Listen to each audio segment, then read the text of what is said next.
Okay, thank you very much for joining this very first episode of Shower Dialogues. And I need to welcome a very dear friend and very dear colleague with me, Dr. Ines Klemm.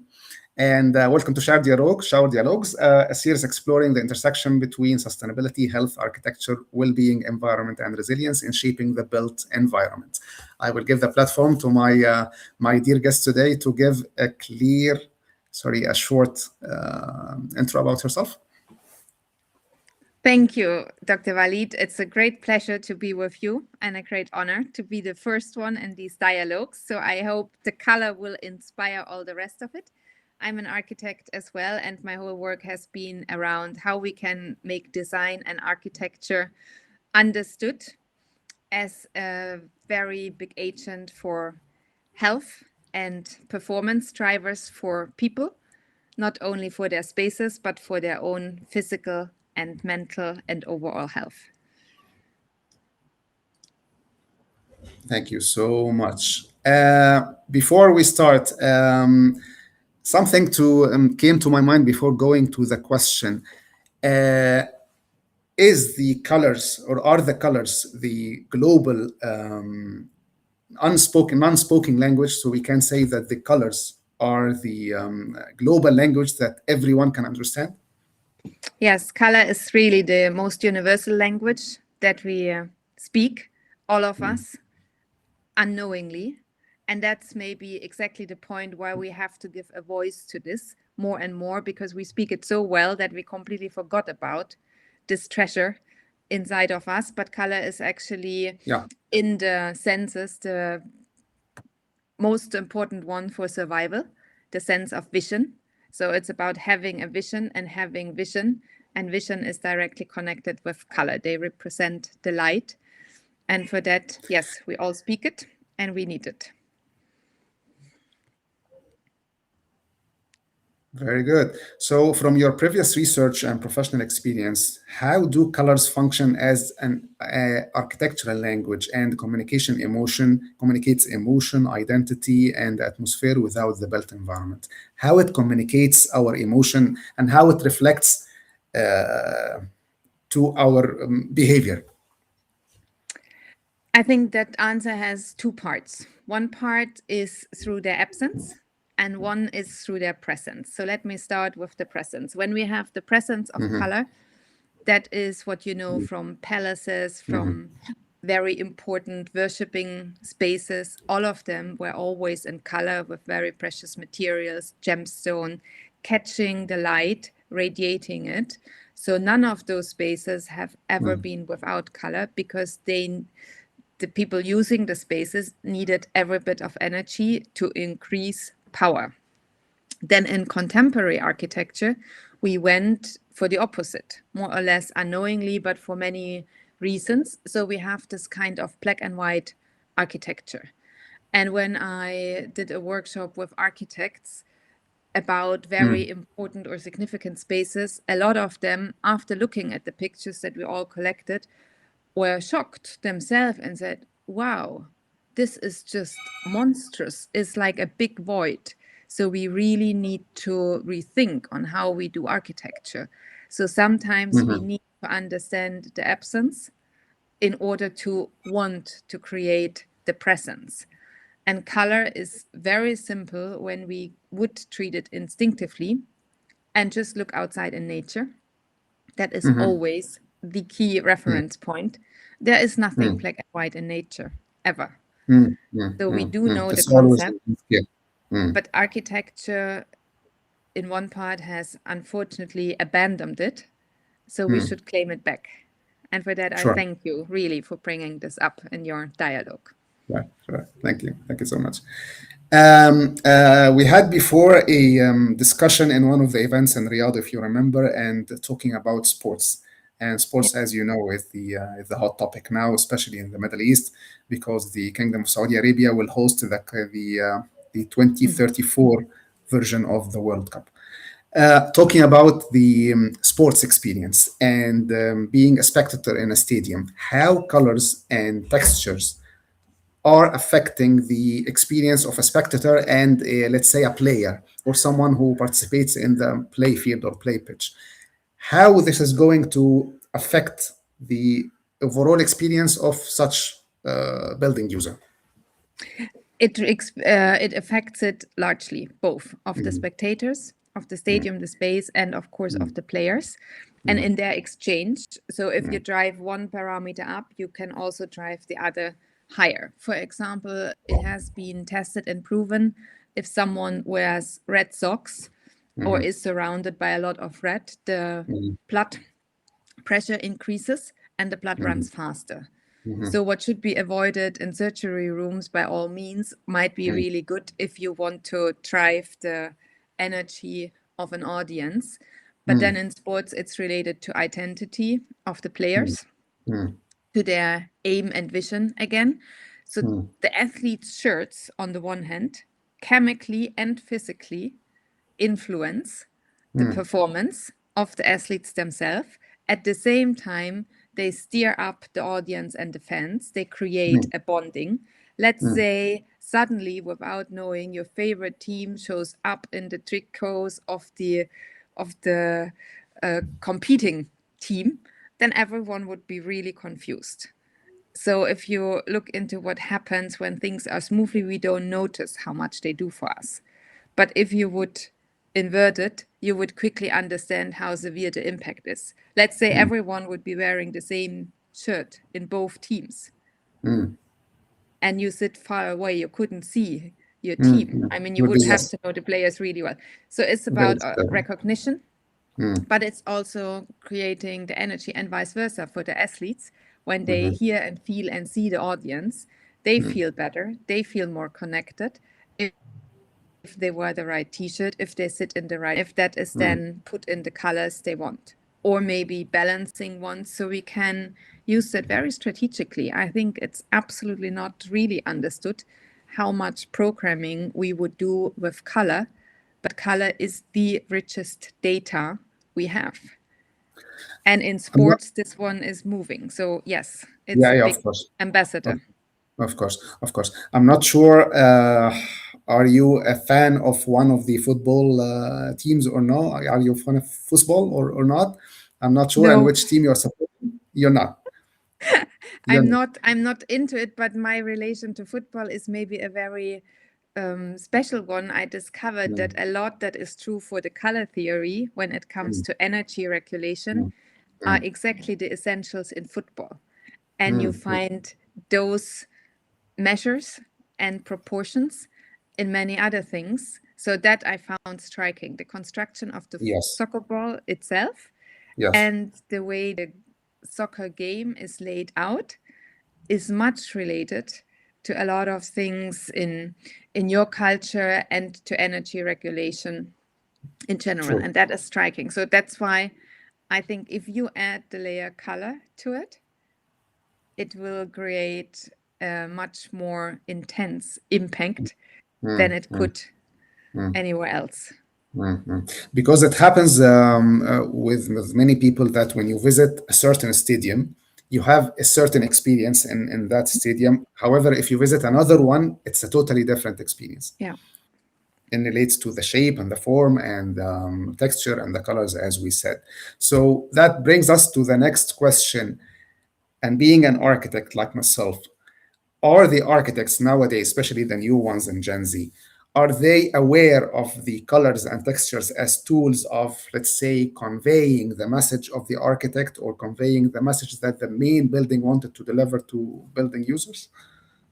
I would say yes, they are, Mm, in the mm, way that they sense it much more clearly than the previous generations. They kind of depend on it, and they depend on the fact to get this right a lot more, because their balance, their, let's say, energy levels, they are configured in a different way than the previous generations. So they hugely depend on sensorial impact and stimuli.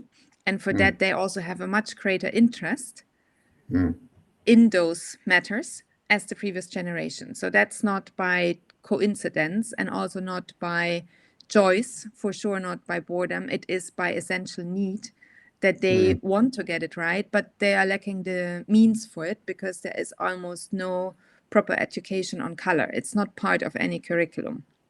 Okay, even in Europe. Even in Europe, there is almost no school that teaches it at all for many different reasons. But this is a very, the knowledge of it in terms of energy regulation, not by design, that's a different measure, but in terms of energy regulation is absolutely not known and should really be introduced, because when people know it, I've been teaching for over 20 years, so I have been following the development of the generations as well, and you can clearly see how much faster they understand it and how much more they want to learn about it and how much they are really craving for it. So it will hit very fruitful ground to engage them in a project in color for stadiums and sports audiences. And if I may add that, I just had a friend's son who did his school internship in 11th grade. He is 17 years old and world champion in dragon boat rowing couple of times already. And he told me more than a year ago, Ines, I want to do these 2 weeks internship with you because I want to learn about the colors. And now we're working on this conference project together to bring it a bit closer to the world. And yes, it's all related to sports, health and well-being. And he also said they now have in his little town 5 times more running clubs than a few years before. Everything is about sports. So Fantastic. the idea behind sports and color essentially, and maybe that's what should be mentioned, is exactly the same. It's health and well-being. It's not a choice. We can't just let things go as they are. We need to actively do something. So to have courses, to enjoy color through sports, but use it really as a stage to make people feel and see, that will be amazing. Wunderbar. But that takes me to two questions, if you allow me. The first one, do we have, being a professor and teaching the theory of color, let's say, do we have enough leverage, enough documentation, enough material to be taught to people to have it like a curriculum or something like a semester in color methodology, let's say? Yes, Yes, that's a clear definitely. yes. It's maybe not known that those treasures are in quite a few libraries, but this is the most ancient knowledge that has been used for 10,000 years, has Okay. always been documented, but sometimes very secretly. That's now not the case anymore. And I think to come to your question, because we now train ourselves and each generation with the artificial intelligence, I think we ought to be very careful what we feed into it. Of course, I tested a few things and it has a lot of things right when it comes to the connection of colors and energy, but you need to know how to ask the questions, then it gets it right.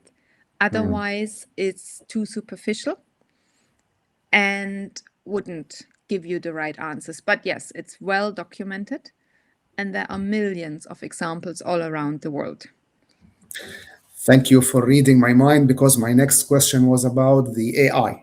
And I think you know that the AI will replace and will wipe out a lot of professions in the coming 10 years. And mainly the architectural design will be heavily dependent on AI. That's my assumption. I'm not sure if this is true or not. Will it affect our taste of colors, how we choose colors and how we perceive colors or not? Because AI is not a, I'm not sure I can rephrase this question properly or no. The AI is not human, so the let's say the cognitive experience is not, or the cognitive reaction to it is not the same as humans. So how we predict the role of AI in this process? I think that's a really great question, and it also has minimum two sets of answers. One is the technology. AI is based on binary systems. Our human body and our health is not. We have 7 colors, of which are none the two things used in AI. So that is not compatible. However, AI is amazing in accessing library and databases. And the way I look at color is not by design, it's by energy and well-being. And that's the happy news in all of this, because that is essentially about data. And that gives us a different scope on how we connect it. And I have actually really been wishing for something like AI to happen, to solve exactly that part between having very quick access to and having precise questions answered. So we basically only need to make people understand we are at the moment, that might change in the future, working on two essentially different systems. But once we know that, it's fine.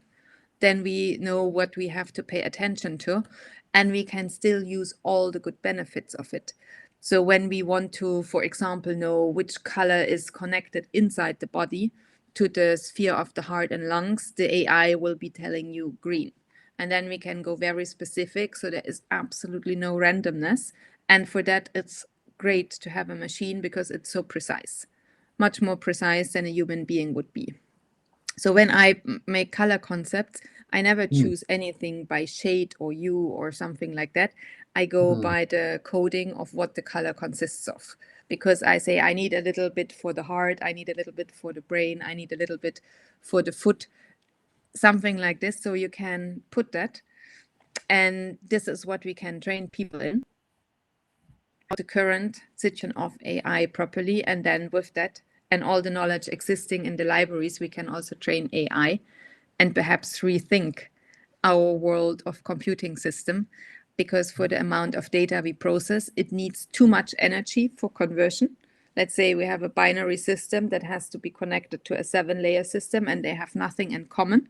You can imagine the amount of work needed between the two. So if we want to balance this out, we might not, the question would be the wrong one, or how can we have more energy? The better question would be, how do we change the system? And I think Okay. that's the crossroads where we are at. And Okay. the young Okay. generation should be driving that because they really need it. They will lead that, Yeah. actually. Yes. Yeah. That that took me to a conversation and discussion I had last week, and I think I published on my page that there is something that's called the Javelin paradox. And we think and we fear that the AI will replace us and we will no longer find a place to work. However, the truth is it will create millions of other opportunities as well. So something will disappear, but something else will appear somewhere else. So it's something like a blue ocean of a new opportunity, Yeah. not like we fear. So you do confirm this understanding, like me. I think so. I think so. And I think we have, I mean, we ought to be careful what we wish for. And I Okay. always say, if someone asks me, what would you really like to do? I would love to give courses on how to wish correctly, energetically, in kindergartens and elementary schools, and and for CEOs at the same time, because they are all at the same level. We have to phrase things in the way we want them, and that is usually missing. And that's where I see the biggest risk and danger in AI and its use or abuse by those who want to not respect energy regulation. And if we stay in systems where one needs the energy of many to survive, then those many won't have enough energy. So I think it's about shifting and rebalancing. Sorry, we were disconnected for a few No problem. seconds, so it's okay. We It's can. about a shifting and rebalancing. That's what we just said. So, as always, the technology is very powerful and it can overrun us very quickly. So I think we cannot just sit and wait until it does that. We really have to actively say, is our aim to make best use of it for humanity? And for recreating, or is it to stay in the same old patterns that we all know that have carrying on for thousands of years now? Clearly not.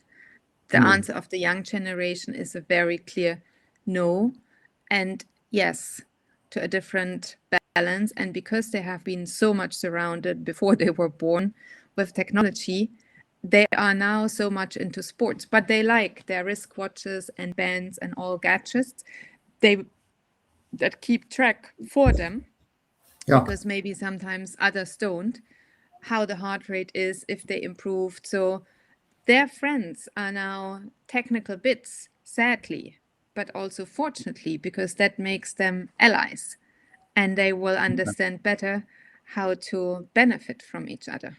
So I think we Fantastic. are in a very special time right now, and It the is. world around It is. us shows it. It's It crumbling. is. And if you look It to is. nature, there is no randomness at all ever in nature. Everything happens for a reason. Yes, and there are, well, it's a reason, but there are simple things like physical and chemical properties. It's just about transforming energies. So if we want to have a spring blossom of a flower, and if it's not in our garden because we are in winter, we could travel. So it brings us in a way to Einstein, to a time and space ratio. And I think we could now, with technology and the means we have, especially in design, rethink that and challenge it a little bit. Because from my almost 600 projects, I know that we can change the ratio of time and space perception. If a space is really good and if it makes you feel really good, you like to spend more time in it. And people also like to live longer. They stay happy and healthy longer. So we can bridge it. And they become, that's the message of the CEOs who see the results, minimum 30% more productive while staying and being more loyal. So just by changing the color of the surface of your walls, you can drive all those parameters at the same time. That's insane. And we're doing that at Volkswagen now in Germany, also working with a big health insurance where we're just conducting a really nationwide healthcare study on color by design and color by Archiveda, as I call my theory, as in archive and architecture and Arabia and energy, many things connected to it. So we can use it in very effective ways, and it will be one of the elements, not only in design, it's also related to food a lot, to improve our health, our performance, our well-being, and most of all, to re-establish connection, and first of foremost of all to ourselves. And once we have that back, then we can connect to others more easily, because people invest in connections Of course. always. Of course. But we Brings have to us back connect. to the question of the players and the audience. So yes, it is super important to think about both at the same time. Which is something will never be done by the AI. It must be purely human. Yes, because as I said, AI is a binary system. And we have 7 senses and or 5 senses, 3 dimensions, and 7 main energy regulations that connect our physical body with our environment. So we have a lot more dimensions than any computing power could ever project at the moment. So for that simple reason, we have different capabilities that can be complemented by technology. And it brings us back to technology and connection. It's making the point that we were just discussing. So we can still sense someone being there if we don't see them. But when technology disconnects, it's just a different thing. We're really disconnected. And that's perhaps the perfect confirmation of what we've just been talking about, that the connections we have through our senses and dimensional thinking cannot yet be replaced by AI simply because it's not running on that system. And if it wanted to compensate for it, it would not have enough power. So we need to change the system. And that's a topic change. I wonder, but I wish that it will happen. Sure. Something you said and I stopped at it. It's the CEOs and the kindergarten kids are at the same level. So at the same level of literacy, you mean? In the same level of literacy when it Literacy, comes sorry. to decision making. I mean, they are kind of alone in their doing, but the children almost have a big advantage because before they turn 7 plus minus, they can at least trust their instincts, which CEOs have often lost. So I think the mutual learning would be amazing. And in terms of color, as we said, the knowledge is omnipresent and so transparent that we don't see it. We have it instinctively, but cognitively, we have completely lost it, and education has not taken it on board yet. But this can be compensated with ease. And I know from experience and all the decades of teaching that it needs a little. If you ask me, how much does it take to make a difference? So one full credit unit in academia is 24 contact hours plus some extra curriculum time. So 24 contact hours have already transformed the life of many of my former students and their companies significantly, immediately, but also long term, because we can now look back at 20 plus years. So, and that's not by coincidence. It have been thousands of students, and many have reached out and many use it. So it's not about time. If anyone comes with the argument, but what about time? No, we wasted time with much ease in thinking about how to make things work, while we could just learn something that's really precious. And if someone is ever in doubt, I say, well, look around your space and look at the walls, not the furniture, but the walls and the ceiling, and ask yourself the question, would I eat it? Would I literally eat it? If that was food, what would it be? Would I put it inside my system? If the answer is yes, and you think you'll digest it, other might digest it very well too. If you think, well, there is not even food existing in all this black and white we have in contemporary, really expensive office spaces, well, there you go. That's why we have also, not only, of course, but also the poverty of spaces when it comes to color and options for connecting the senses and sense making is one of the drivers of the health deficiencies we have, and the burnout rates, depression rates, etc. So we have a huge responsibility as architects and designers, and we should really be trained a lot more in making those choices and let them be informed ones, because it is data. And if you think how much people care about data and how much attention that is given, but zero to color, that's insane once you start knowing how much data color is. Yeah. That takes me to another question popped in to my mind, that we are talking about the walls and the ceilings, that's something that can be graspable or something that we can eat. It's a bit sensitive. So are we talking about a high-end designs or high-budget designs, or maybe first world urban context, or are we talking about the, let's say, the developing countries? So in some rural areas, maybe in Africa or India or Asia, we don't have such luxury to change and to use colors. Is it the same context, or are we talking about two different things? We are talking about the same things, but in the two opposing ways. So one is the developing countries, which brings us back to the origins.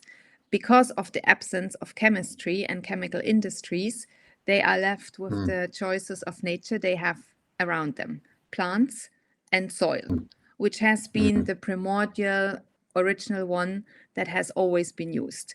So they live by default in an environment they create with their own bare hands from materials and resources from the environment. And with that, they usually live very well. That's why we still have so many people living and surviving despite absence of literally everything else. Then we have our very luxurious places. I live in Lucerne in Switzerland, which is probably one of the most privileged cities to live in on this planet. We have everything there, but people would not be, in that sense, more healthy. And in Switzerland, to do those things in a very natural way is very costly because the knowledge is missing and because chemical industry has taken over a lot of things. And of course, in between, we have a huge range. So even if you take standard paint from the do-it-yourself market, you have the physical property, the frequency, the color shade that you paint, and that makes a huge difference. If you then can have this in a bit better quality that's chemically more healthy for your breathing and everything, that would be great. But, you know, the building industry's record is by far worse than that of airline industry when it comes to CO2 emissions. A lot of things are being built and knocked down because no one likes them and they don't serve the function. We would not say that for the pyramids of Gizeh. We would not say that for Versailles Palace and for many other iconic landmarks because they have been built based on energy regulation, proportion, as well as materials and colors. You would never see them ever in black and white, especially not in the same kind like when you go to Frankfurt, the hub of finance in Germany. And I had the opportunity to visit one of the latest buildings in the 5th floor. The thermostat showed 23 degrees in winter. We were all wearing woolen sweaters. We really liked each other a lot. And we had this meeting for a very good purpose. We were freezing in this space because of the materials and the absolute horrible ambience it created, despite the fact that we had a beautiful view onto the place of the opera and everything. So this is how wrong it can go when we have too much money and too much luxury to forget about everything that connects us to life. And when you build things naturally, originally, often you save 30% of cost. You increase the motivation for the workers because they love doing something that has a meaning and is useful. But often that's not done. And when we build with all these plasterboards, and that worries me in Riyadh, you know, a lot of things is just surfacing of clay, but not really built with it. So it's kind of really troubling in my mind because the plasterboards that are used in our Western countries, it's basically a lot of recycled garbage sealed with something like latex and the industrial paints. So that is just about the worst for a human being, and there's no chance of connection.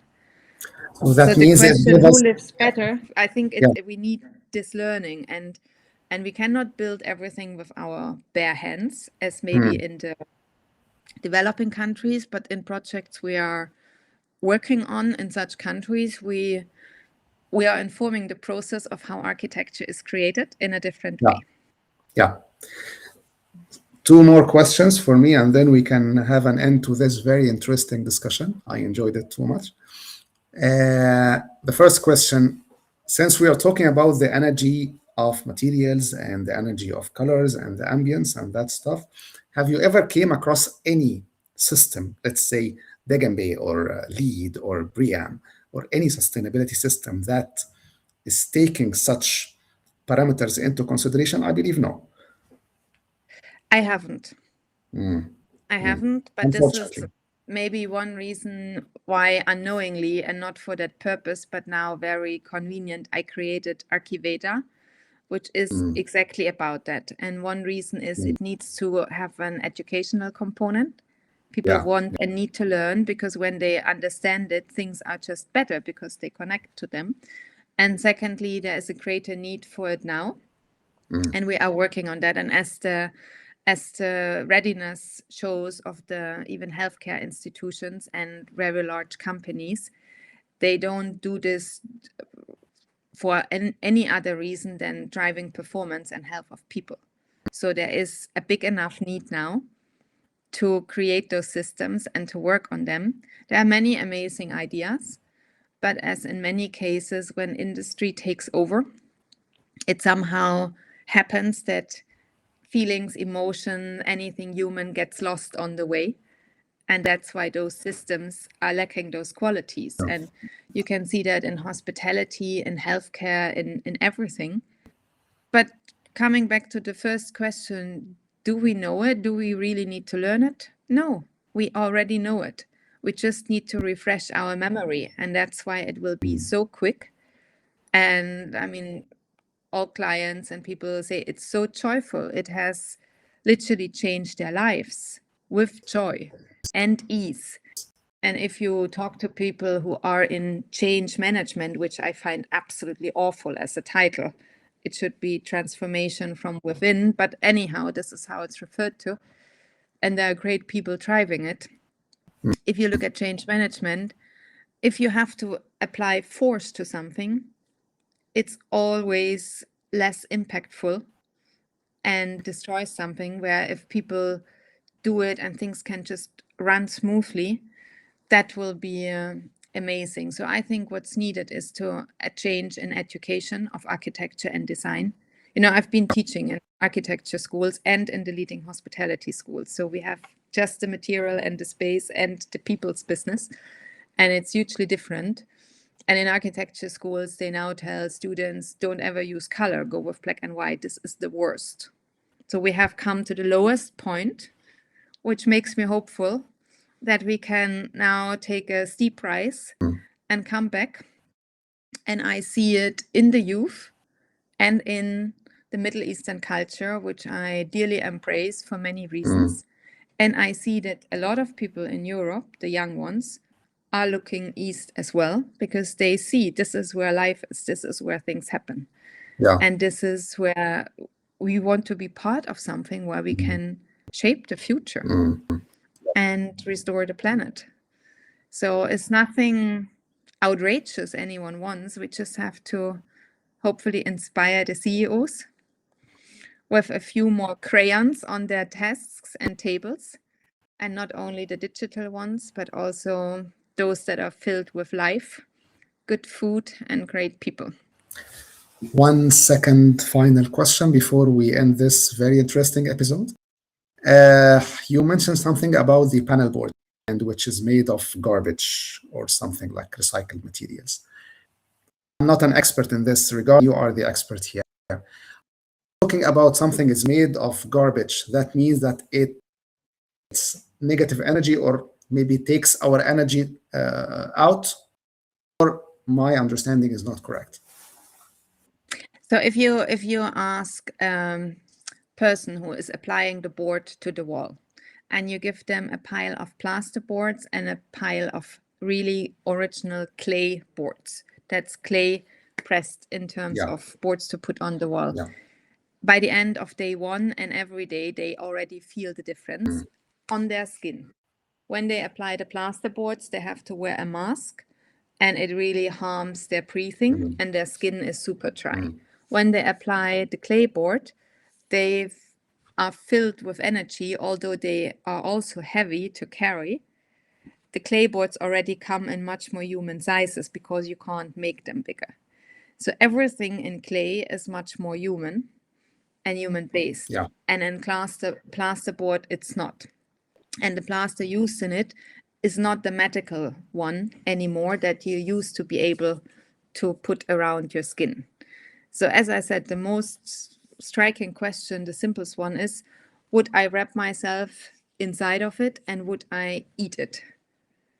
And with clay, if you eat a bit of soil, maybe it's not the best choice, but why not? The plasterboard, you can already smell it. It's a byproduct of the highly plasterboard is highly processed. That anything natural is good, anything manufactured or artificial is not that good, in simple terms. Let's say for the human body, by default, nature is good. If we don't have it, we die and we can't exist. Is it always the best choice? No, because we live in a different world and we have a very highly accelerated lifestyle. So what we want to compensate as a time lapse, we can only do through space. So we now build in a different way, but actually that slows down life expectancy and duration and health records. So if we combine the two, and I think that's now the next stage, that we find industrial production ways for less processed and more natural. I mean, if we talk about nature, of course, we also have the flies and we have the animals, because when they come to a space with a clay wall, they think they are outside, which is brilliant for the human being. But this is not necessarily what we would want and need in a hospital. So we have to find a new equation for it. And actually, Switzerland, they're doing that. They have a project, it's called Think Earth Project. It's a governmental one. And the main leading universities are researching on it. And I saw a presentation on it just in January on the biggest building fair. The room was completely packed with people. And basically, Switzerland is re-engineering clay technology, with one of their partners being a big international concrete cement manufacturer. They are one of the key drivers in it. So that's interesting. And I think that's a very striking combination, because it just shows we need to have nature back, but maybe in a new version of itself, because we also want to be digitally connected. Like our interview, it would not be possible. So is it better not to have it in order to meet in person, which can happen in X time, or have it like this? The answer is very obvious. So I think this is what we need in architecture as well. Dr. Ines, I enjoyed the discussion as usual. Very interesting, very insightful. And here we come to the closure of this episode. How do you see the future of architecture, sustainability, welfare, and well-being? Actually, I see it very bright. People sometimes say, well, that's just your extremely positive nature. You see, this is in my studio, a sun that I created there. So the sun is always shining around me. But yes, I see it very bright, because I see how the young generation is, how much they need it. It is not a choice. It will not be a choice by luxury. It will be a choice for life, in order to live and to have a long life.